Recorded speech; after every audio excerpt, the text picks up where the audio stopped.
Hey guys, my name is Frank Law. I am the founder of BeBright Coffee, and I'm the US Barista Champion of 2024.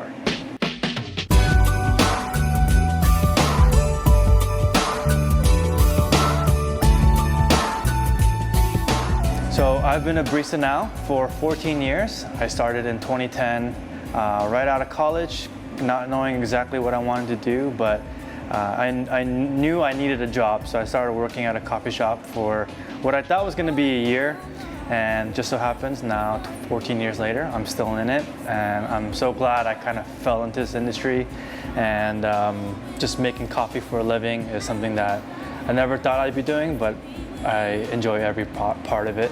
Back in 2010, coffee was still, the specialty coffee industry was still growing, and we weren't using scales, we weren't weighing things out. The science of brewing coffee wasn't as exact as it is now, but it's come a far and long way. So I'm excited to share with you the brew recipe that I have, and share with you some tips along the way. The brewer I'm using today is called the Dwell Dripper, and it's by Colby from Verve Coffee. He shared this with me at the Chicago Expo, and I thought it was pretty cool. It has a little open hole in the bottom, so you can get away with the finer grind.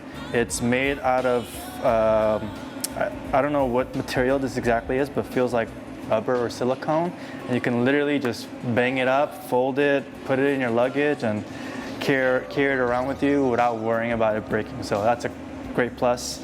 The filter that works for this brewer is a Kalita filter, standard size, fits right in, and it recommends 20 grams of coffee. So we're going to be using a 20 gram dose for this brew, and we're going out to 320, which is a 1:16 ratio, which is I think a very good place to start in terms of dialing in a new coffee. Good place to start, and you can go up and down from there. So we're going to be doing this a little bit more on the medium finer side, so just because it does have an open hole, so the extraction is going to be a lot faster. And as always, just doing a quick pre-rinse and getting the dripper warmed up and ready to go, as well as getting rid of some of that paper filter taste.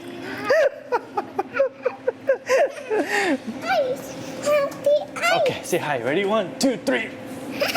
Say hi.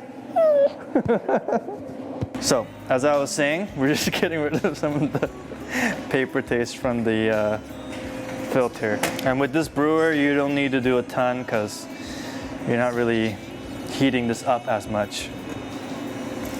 Always remember to discard your water, because I've definitely forgotten that a few times. The water temperature I'm using for this brewer is, for this recipe, is 206. It's a little bit on the hotter side, but I'm a big proponent of using adequate temperature to make sure we're extracting all the solubles we want. So 206 is usually as low as I'll go. I'm shaking the coffee because it just kind of gets rid of the static buildup a little bit. This is the blind shaker from Weber.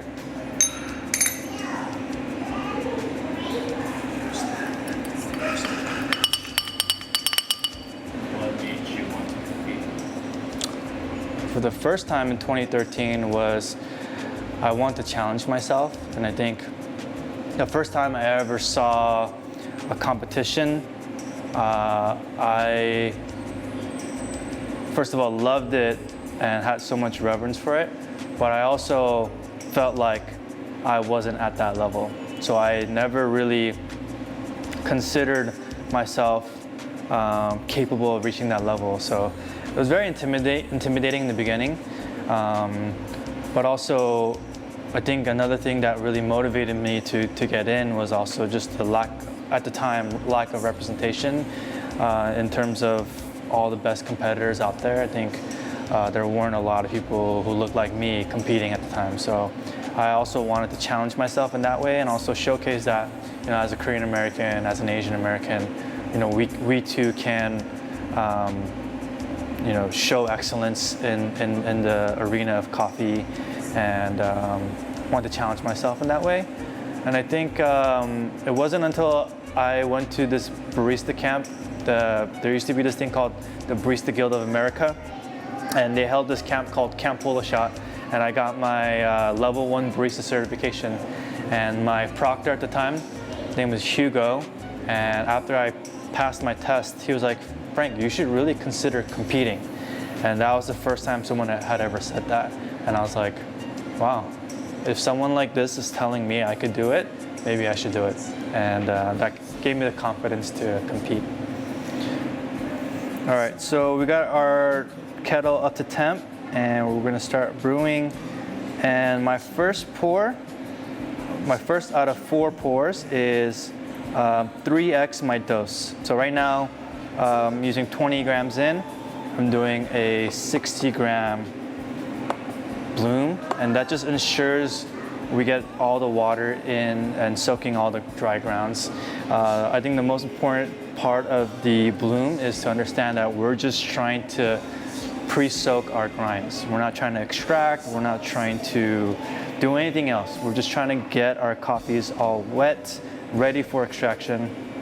And so I usually kind of make sure I see movement stop, and then that's when I know the next pour is ready. So on my second pour, I go to half the total amount. So because we're doing 20 grams in and we want to go up to 320, my second pour is going to go up to 160. And I'm doing half the amount because I'm establishing a ample amount of heat in my bed as I'm brewing right now. And by brewing it all the way to the halfway mark, we're ensuring that we have a good amount of heat in the slurry temperature. The second pour is a quarter of the full recipe. So right now we're going up to 240. And I'm just kind of staying in the middle and avoiding the sides as much as possible because we just don't want to bypass any of the water. And then it isn't until our last pour where I'm going on the edges and I'm just reincorporating all the high and dry coffees and bringing them back into the party, and I'm going up to 320 here. With this brewing method, it is a little bit of a faster brew, so we're looking at a 2 minute and 45 brew time. What do you usually use? Usually maybe with like a V60 or even a origami dripper, I'm looking at 3 minute, 33 minutes in that kind of ballpark figure. But because of the such a big open hole without any real resistance on the sides, it'll be a faster brew. So you count for it by getting a finer grind size and all that. All right. Make sure after you're done, you swirl it all together.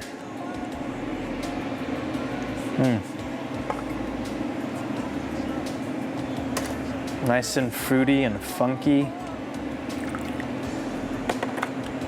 And the coffee we're brewing today is a coffee producer I'm very familiar with. It's from Nestor Lasso, who is now a friend of mine. And I used his coffee for a competition this year, and I used the variety Ombligon. This one is a different variety. It's called the Sidra, and it's a natural processed Sidra from him. And I remember also tasting it at El Diviso, and it was such a great coffee, and I'm excited to taste this right now. There is nothing else to say except I love you, and I hope you'll always stay in love with me. I've got so much love, it'll cover you all over. You don't need no coat, 'cause baby, you've got... I always say don't trust your first sip. It's usually pretty bitter. You kind of have to let your palate calibrate, right? So, all right, let's go.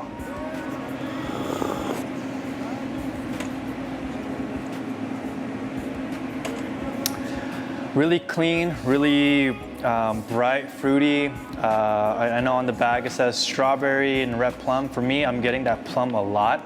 It has a nice stone fruit quality to it.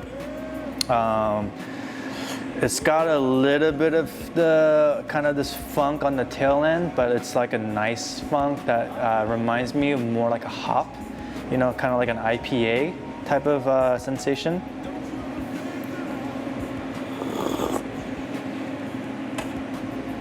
And even though it's a more relatively faster brew method or brew time, it's still a ton of extraction, nice heavy body, and yeah, very tasty coffee. There we are. Thank you. Cheers. Cheers.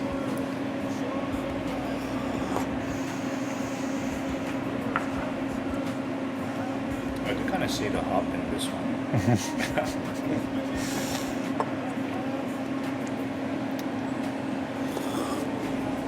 It's nice and clean. It's juicy. Yeah. Lots of the plum notes too. Really nice as it cools. Maybe not as good as the humble one. It's pretty close. No, still a very good coffee. So, is there anything exciting that you're doing? And if so, like, how can people follow you or find you? Yeah, I think